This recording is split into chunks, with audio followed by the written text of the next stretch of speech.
Me llamo Toño y soy albañil desde joven. He trabajado en casas, edificios y locales, pero nunca me había tocado vivir algo tan raro y tan constante como lo que les voy a contar. Hace unos años me contrataron para levantar un segundo piso en una casa de una colonia tranquila. Lo curioso era que a un lado de la casa había un parque olvidado. El pasto había crecido, los arbustos cubriendo parte de las bancas. Los juegos estaban todos oxidados y para acabarla, ya se habían robado la mayoría. Solo quedaban dos columpios viejos, una resbaladilla sin escaleras y un pasamanos torcido. Yo trabajaba ahí con mi chalán. Una tarde como a eso de las 3 estábamos tomando el nivel para continuar con una bardita lateral. En eso escuchamos un rechinar largo, como metal que se mueve despacio. Levanté la cabeza y miré hacia el parque. Uno de los columpios se movía suavemente de adelante hacia atrás. Pensé que algún niño lo había empujado, pero al mirar alrededor, no había nadie, ni una sola alma. Seguimos trabajando. Pero media hora después, mientras platicábamos junto a la barda, el mismo columpio empezó a moverse de nuevo. Esta vez más fuerte. Ustedes dirán que tal vez el viento. Pero lo raro era que el otro columpio, a un lado, estaba completamente inmóvil. No hacía viento. No había niños o personas cerca, nada. Yo y mi chalán nos quedamos mirando, sin decir palabra. Al día siguiente otra vez, justo a las 3 en punto, el columpio comenzó a moverse como si alguien invisible se sentara y empezara a jugar. Y así pasó el tercer día, el cuarto. Poco después se volvió como una alarma, pues a las 3 en punto comenzaba a mecerse. Duraba algunos segundos o quizá a veces minutos, y después se detenía, como si ese alguien terminara de jugar y se fuera. Pasaron 2 semanas y ya nos habíamos acostumbrado a verlo, aunque nunca nos dejó de dar escalofríos. Un sábado la patrona nos llamó para pagarnos. Mientras platicábamos en el patio de esto y lo otro, mi chalán, que no se aguantó la curiosidad, le preguntó: «Oiga, ¿usted no ha visto que el columpio de al lado se mueve solo?» La señora se rió un poco, pero al mismo tiempo se le notaba nerviosa. «Sí, claro, lo hemos visto muchas veces. Yo cuando tiendo la ropa, lo veo moverse sin que haya nadie. También en la madrugada a veces se escucha el rechinar, como si alguien estuviera ahí», nos dijo. Nos contó que por curiosidad hace tiempo le preguntó a unos vecinos viejos de la colonia. Ellos le dijeron que cuando pusieron ese parque, hace más de 20 años, varios niños solían ir todos los días a jugar ahí. Los veían siempre en ese mismo columpio. Pero una tarde uno de esos niños falleció en su casa por causas que nadie supo explicar. Y que desde entonces, aquel columpio comenzó a moverse solo, siempre a la misma hora. Era como si él regresara a jugar, aunque ya no perteneciera a este mundo.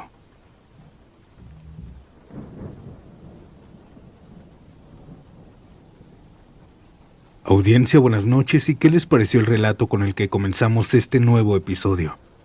¿Creen que aquella alma siga regresando a jugar como lo hacía en vida? Déjame saber tu opinión en los comentarios.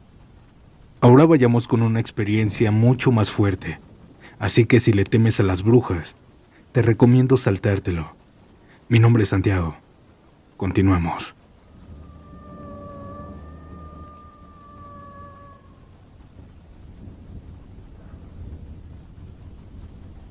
Me dicen Jerry y llevo más de 15 años como maestro albañil. He trabajado de todo tipo de lugares. Nunca me había pasado nada y tampoco era de esos que creen en fantasmas. Pero lo que me pasó en esa obra de un pueblo de Veracruz es algo que todavía me da miedo contar. Esa ocasión me llamaron para continuar una construcción que otro albañil había dejado a medias. Era una casa grande de 2 pisos, pero alejada del centro. No tenía vecinos cercas, quizá uno por aquí y otro por allá. puro terreno baldío. Los dueños casi no iban, así que desde que llegamos solo estábamos yo y mis dos chalanes, Juan y Manolo. Por lo aislado del lugar decidimos dormir ahí mismo. Montamos nuestras colchonetas en lo que sería la sala y colgamos un foco con extensión para alumbrarnos de noche.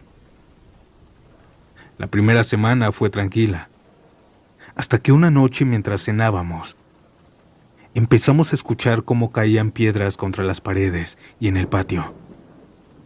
Nosotros salimos con las lámparas, pero no había nadie. Pensamos que eran chamacos del pueblo. Pero las noches siguientes volvió a pasar. Aventaban piedras pequeñitas, y siempre que íbamos a ver no había nadie. A las 3 semanas, para avanzar más rápido, decidimos trabajar también de noche, así para ya irnos a nuestras casas. Ese primer día todo estuvo normal. Cenamos por ahí de las 9 y después seguimos trabajando. Alrededor de las 11 de la noche, la bocina con la que estábamos escuchando música empezó a distorsionarse. Era como si las voces se alargaran y de repente se apagó. Intentamos prenderla, pero ya no sirvió. Pensamos que tal vez le había caído agua, así que seguimos trabajando en silencio. Ya era medianoche. Yo estaba pegando tabique, subiendo una barda. Y ahí fue cuando la vi por primera vez. En el terreno apenas bardeado 3 casas adelante, alcancé a notar una figura asomándose detrás de la barda trasera. Era baja, con cabello largo, como encorvada. Se me hizo raro, y pensé que nos espiaban, así que salí con una lámpara, pero no encontré a nadie. Mis chalanes me dijeron que tal vez yo ya tenía sueño, que solo lo había visto por eso. Yo me convencí de que solo era mi sombra. Pero unos días después, Juan fue quien la vio. Era medianoche, igual. Lo mandé por unos botes de agua en el patio trasero. Ahí la casa estaba casi a oscuras, y él usaba una lámpara. Al estar llenando los botes, escuchó algo. Ch. Era alguien llamándolo. Volteó pensando que nosotros lo estábamos llamando, pero cuando giró, vio a una anciana asomándose por la barda. Era de cabello blanco largo, con una sonrisa fea. Ella lo miraba fijo, sin parpadear, sonriéndole. Juan corrió gritándonos.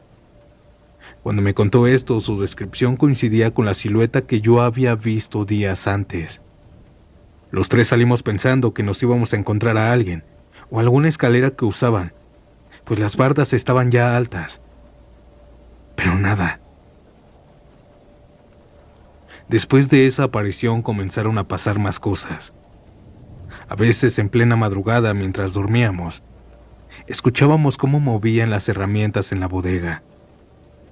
Habían veces que arrastraban los botes del patio, haciendo un ruido insoportable. Íbamos a ver, pero no era nadie. Una noche mientras cenábamos se escucharon gritos lejanos, hacia el monte. No eran voces de borrachos ni de gente común. Eran gritos de desesperación. Gritos que se alargaban como lamentos. Hacia esa dirección no habían casas, solo maleza y árboles.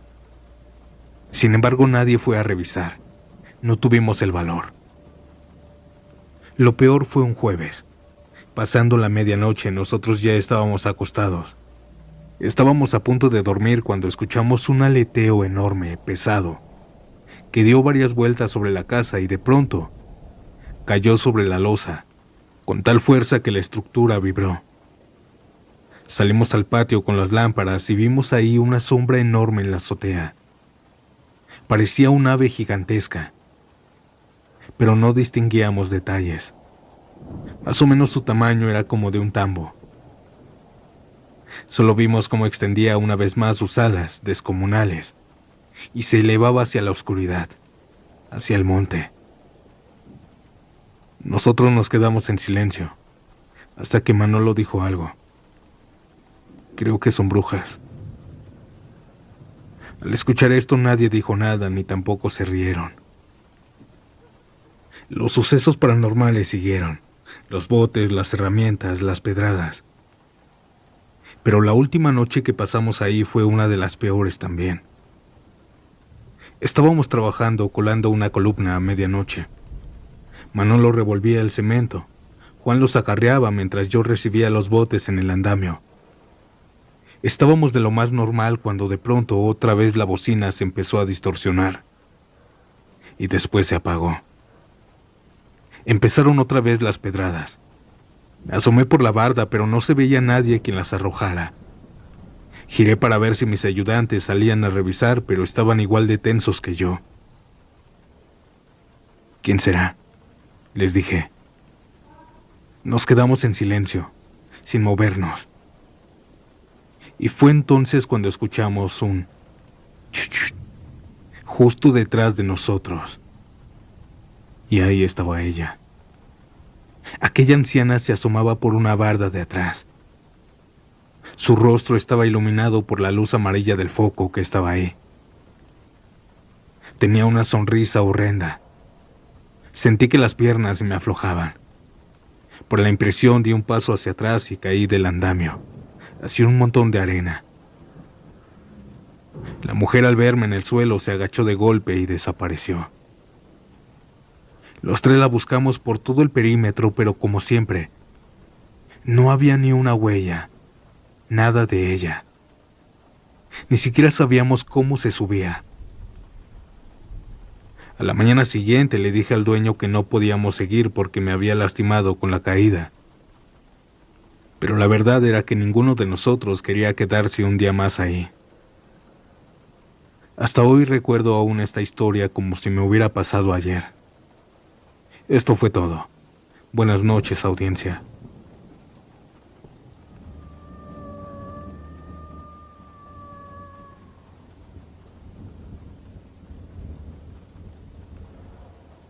Mi nombre es Cecilia y mi papá ha trabajado toda su vida como albañil. Y hubo un trabajo en especial que él nunca olvidó y que yo he escuchado tantas veces que podría contarlo igual que él. Era una casa grande, normal, con vecinos cercas. Los dueños apenas se iban a ir a vivir ahí. Mi papá llevaba el trabajo, así que durante semanas los únicos que estaban ahí eran mi papá y sus ayudantes. Un día les tocó colar la losa. Empezaron desde las 7 de la mañana y terminaron por ahí del mediodía. Dejaron el cemento perfectamente liso y nivelado. Y para que se secara bien, bajaron al patio a comer. Ya cuando terminaron, regresaron para pisonear y terminar el trabajo. Pero cuando mi papá llegó hacia allá, se quedó confundido. Pues sobre el cemento fresco habían huellas pequeñas, de un niño descalzo, que iba desde la orilla hasta la mitad de la losa. Solo de ida, no habían huellas de regreso, como si ahí hubiera desaparecido el rastro. Cabe aclarar que no había niños cerca y el acceso estaba cerrado. Aún así, con este suceso tan extraño, limpiaron lo que pudieron y siguieron trabajando. Pasaron los días y les tocó instalar ventanas. Después de colocarlas, las limpiaron para que quedaran listas y se fueron a descansar. A la mañana siguiente, cuando llegaron, habían huellas de manos pequeñas marcadas en el vidrio, como si alguien las hubiera apoyado con fuerza para mirar, pero hacia afuera. Es decir, aquel niño parecía que había quedado adentro. Lo más inquietante es que algunas eran demasiado bajas, como si un niño muy pequeño se hubiera asomado. Pero otras estaban hasta arriba. Mi papá llamó a los dueños pensando que habían sido ellos, pero ellos juraban que no habían ido. La última vez fue todavía más rara. Mi papá estaba aplanando paredes, y antes de irse a comer dejaron un bulto de yeso con un poco de agua en el piso, listo para preparar. Tengan en cuenta que no había nadie más en la casa, así que simplemente salieron y cerraron la puerta. Cuando regresaron de comer, el yeso estaba lleno de marcas, huellas pequeñas de manos, desordenadas, como si alguien hubiera metido las manos y jugado con él. Mi papá nos cuenta que nunca supieron qué fue. No había forma de que entrara alguien, y mucho menos un niño. Solo saben que esos 3 sucesos pasaron ahí, en esa casa, y hasta la fecha, no saben si aún siguen ocurriendo. Buenas noches y descansen.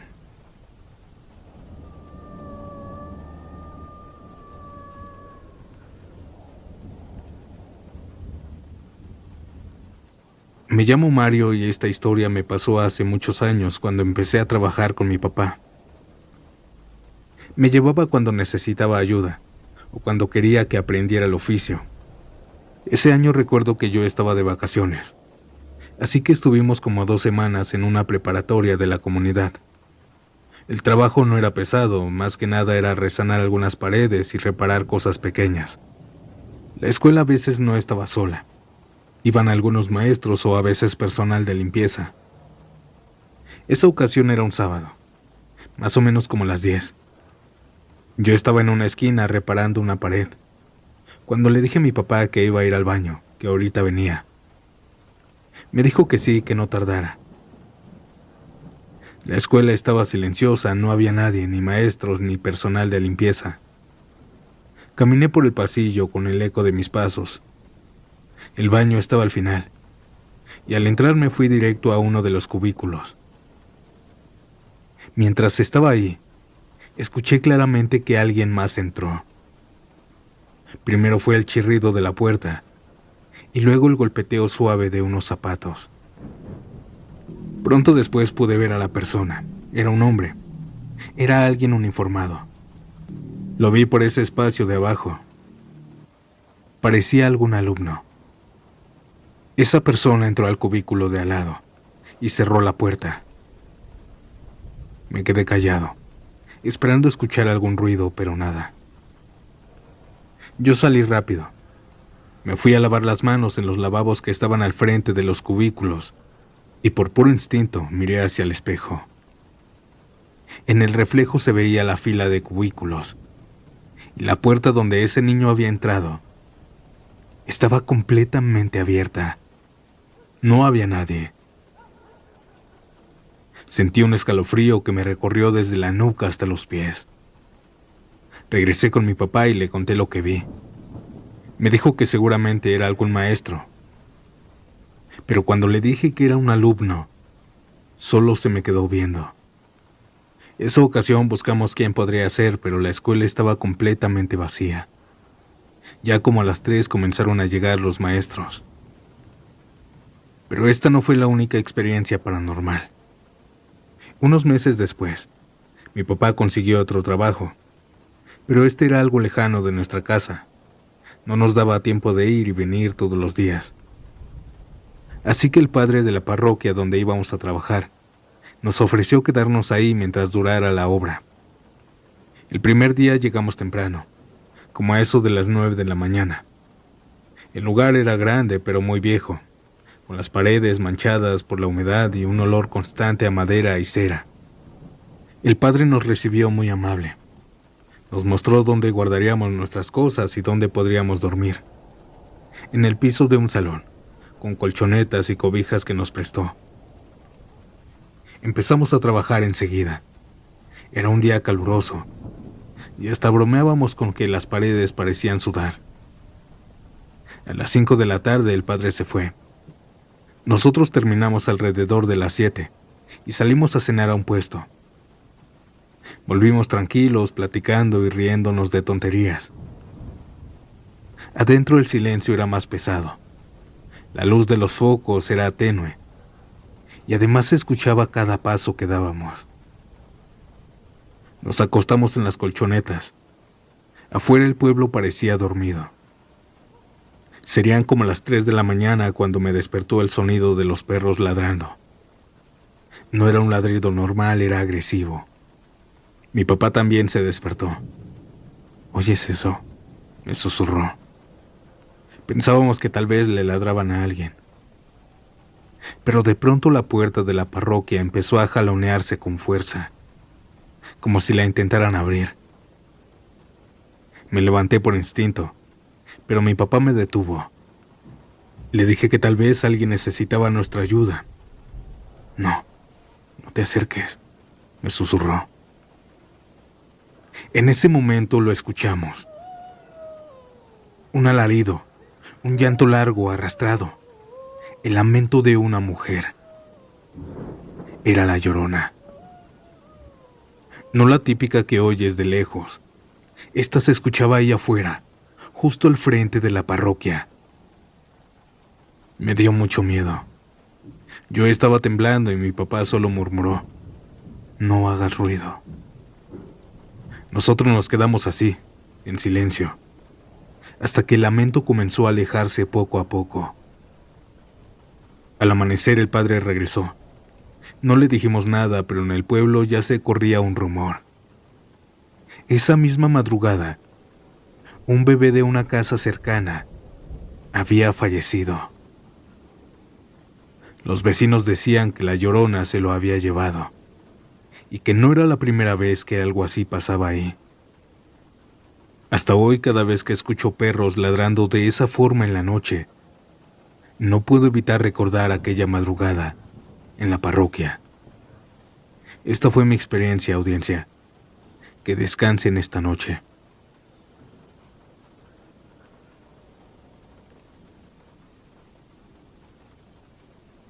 Audiencia, ¿qué les parecieron estos relatos? Antes de terminar el episodio, quiero mostrarles algo que me mandaron por TikTok. Esta última historia quería clasificarla para historias de La Llorona, pero lo que les voy a contar y mostrar encaja con el episodio donde dice que a veces cuando los perros ladran de madrugada muy feo, es porque están viendo a la muerte. Y esta historia que acabamos de escuchar también es algo parecida. Quizás sea una superstición o tal vez no, pero mejor dejo que ustedes vean lo que me enviaron. ¿Listos? Vayamos.